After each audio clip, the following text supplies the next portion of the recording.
Hello friends, welcome to your competition. तो आज के इस वीडियो में मैं एक बहुत ही इम्पोर्टेंट टॉपिक पर बात करने वाला हूं। तो गाइज़, बहुत सारे कैंडिडेट को डाउट ज़्यादा है कि उनको जो सर्टिफिकेट लगाना है, जो रिजर्वेशन सर्टिफिकेट मेनली जो लगाना है उनको, तो उन्हें स्टेट का लगाना है या गवर्नमेंट या सेंट्रल गवर्नमेंट का लगाना है। और कुछ लोग तो ये बोल रहे हैं कि मतलब स्टेट का अलग नहीं होता है और सेंट्रल का अलग सर्टिफिकेट नहीं होता है।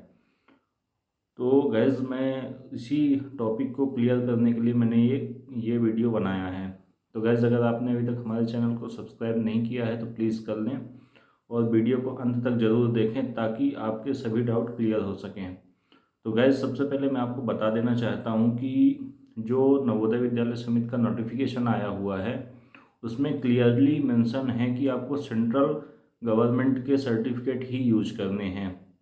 और ये मैं इसलिए कह रहा हूँ कि जो नोटिफिकेशन है उसके लास्ट में कुछ जो सर्टिफिकेट लगने वाले हैं, EWS, OBC, SC ST या जो एक्स सर्विसमैन हैं और दिव्यांगजनों के सर्टिफिकेट जो लगने वाले हैं उनकी उनका एक प्रोफार्मा दिया हुआ है।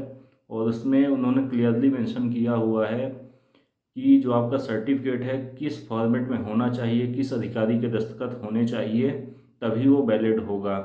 तो गैस, अभी मैं आपको वो फॉर्मेट दिखाऊंगा और साथ में बताऊंगा भी कि वो फॉर्मेट आपको कहाँ मिलेगा, किसके साइन होना चाहिए।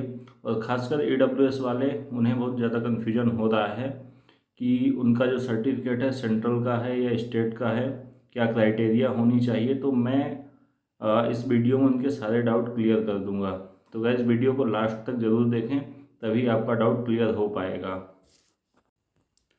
तो गैस, ये देखिए हमारा जो ये नोटिफिकेशन है नवोदय विद्यालय समिति के द्वारा जो नॉन टीचिंग पोस्ट के लिए निकाला गया है।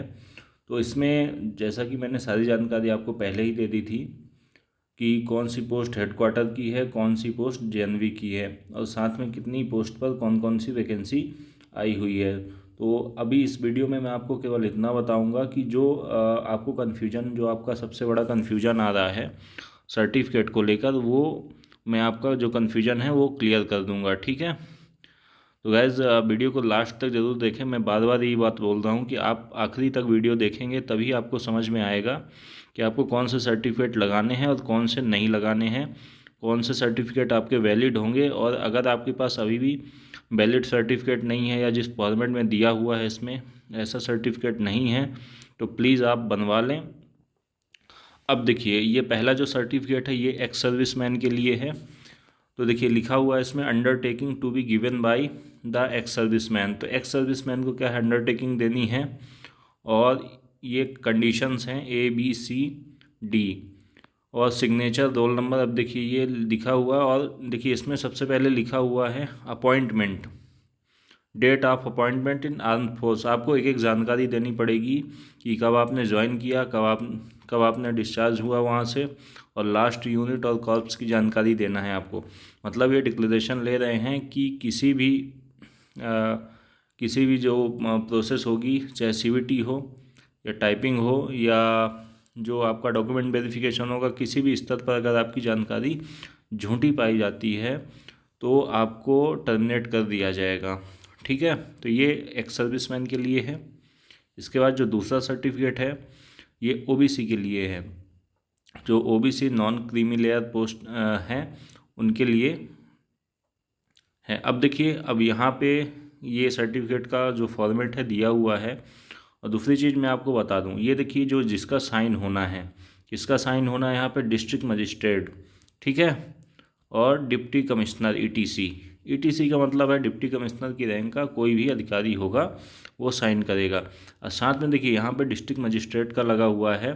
तो बहुत सारे कैंडिडेट जो कह रहे थे कि हमारा BDO पे है या BDO का साइन है या SDM का है या किसी दूसरे स्तर के अधिकारी का है, तो यहाँ आपको क्लियरली मेंशन है कि जो आपका सर्टिफिकेट होना चाहिए DM, है ना, या कलेक्टर का साइन होना चाहिए या फिर कम से कम SDM लेवल का साइन होना चाहिए, ठीक है। तो देखिए यहाँ पे डिस्ट्रिक्ट और डिवीज़न पूछा हुआ है। तो जिस डिवीज़न में आपका जो रेसिडेंस है उसके जो अगर DM बैठता हो वहाँ या सब डिविजनल मजिस्ट्रेट बैठता हो, उसका साइन और सील यहाँ पर होना चाहिए। ये ओबीसी का सर्टिफिकेट है। ठीक, अब देखिए यहाँ पर क्लियरली लिखा हुआ है कि the authority issuing the certificate may have to mention the detail of resolution of government of India in which the caste of candidate is mentioned as OBC.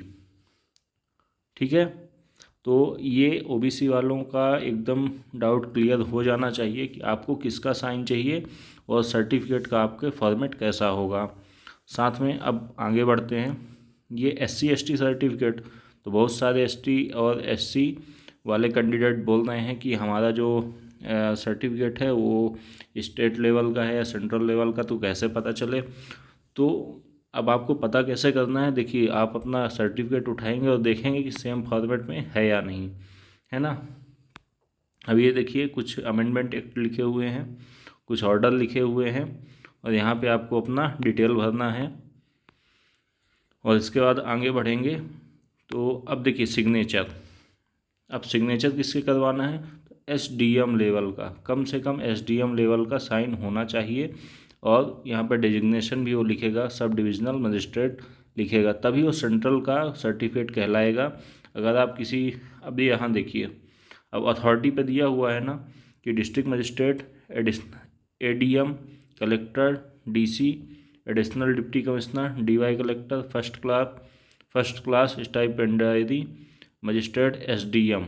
देखिए मैंने बोला कि एसडीएम लेवल, तो जो एसडीएम क्या है, इजीली अवेलेबल होते हैं, हर तहसील में बैठते हैं और वहाँ काम आसानी से हो जाता है आपका। तो एसडीएम, कम से कम एसडीएम लेवल का आपका साइन होना चाहिए। और या फिर कम से कम जो मिनिमम है उसका रेवेन्यू ऑफिसर, रेवेन्यू ऑफिसर कैसे, तहसीलदार, तो तहसीलदार ही लगभग हर जगह पे तहसीलदार एसडीएम ही होता है। तो आपको अपनी तहसील के तहसीलदार से कम ये मिनिमम जो अधिकारी का लेवल है वो है तहसीलदार, तहसीलदार से नीचे किसी भी अधिकारी का साइन होगा तो आपका जो सर्टिफिकेट है वो डीवी में इनवैलिड हो जाएगा। मैं क्लियरली बता रहा हूँ कि जिनको अभी भी ये कन्फ्यूजन है कि स्टेट का है कि सेंट्रल का है, तो केवल आपको ये ध्यान देना है कि फॉर्मेट सेम होना चाहिए। और दूसरी चीज़, जो साइन होने चाहिए कम से कम तहसीलदार और एसडीएम लेवल के अधिकारी का होना ही चाहिए।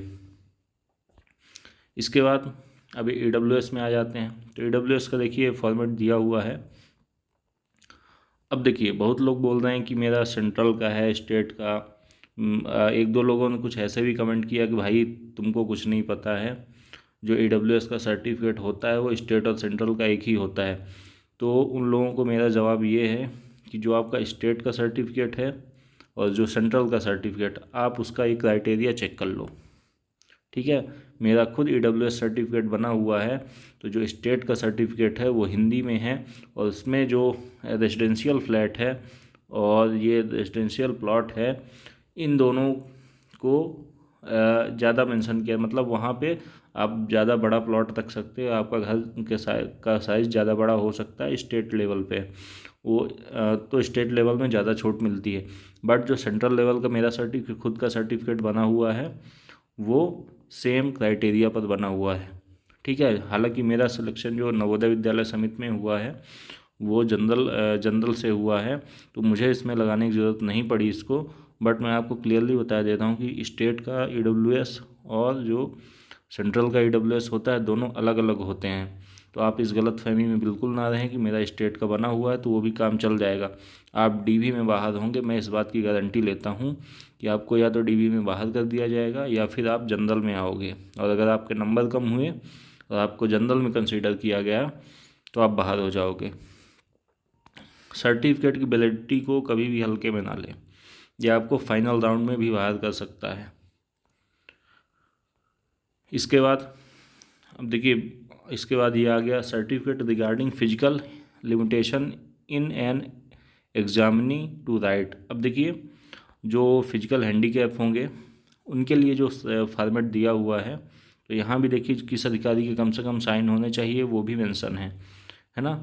और इसके बाद letter of undertaking for using on scribe. अब ये देखिए अंडरटेकिंग है कि अब ये देखिए इसमें सब लिखा हुआ है कि डिस्ट्रिक्ट नेम ऑफ क्वालिफिकेशन सब लिखना है आपको। और इस पर मतलब ये है कि अब देखिए ये स्क्राइब जो है, जो मैंने अभी ऊपर बताया आपको कि अगर आपके सर्टिफिकेट सेंट्रल लेवल के नहीं हुए या जिस फॉर्मेट में दिए या नहीं हुए इस फॉर्मेट में, और या फिर जो जिन अधिकारियों का कम से कम साइन होना है उनके साइन नहीं हुए, तो ये अंडरटेकिंग उसी के लिए है कि अगर मैं जो एलिजिबिलिटी मांगी गई है उसको फुलफ़िल नहीं कर पा रहा हूँ, तो मुझे किसी भी स्तर पर, चाहे वो सीबीटी हो, स्किल टेस्ट हो या डीवी पर, मुझे बाहर कर दिया जाएगा। इस बात की मैं अंडरटेकिंग लेता हूँ। तो गाइस बहुत ध्यान से सर्टिफिकेट बनाएं, क्योंकि आपका सिलेक्शन एक कागज़ का टुकड़ा रोक सकता है। तो गाइस बहुत ही सावधानी के साथ, कोई भी दिक्कत हो आप हमारा टेलीग्राम चैनल ज्वाइन करें। मैं आपको पूरी जानकारी दूंगा कौन सा सर्टिफिकेट सेंट्रल का है, स्टेट का है, कौन सा सर्टिफिकेट कैसे लगाना है। बट किसी ऐसे व्यक्ति के चक्कर में ना पड़ें जो कि आपको गलत जानकारी दे और फिर आप बाद में पछताएं। वीडियो अगर अच्छा लगा हो तो चैनल को सब्सक्राइब करें, वीडियो को लाइक और शेयर ज़रूर करें।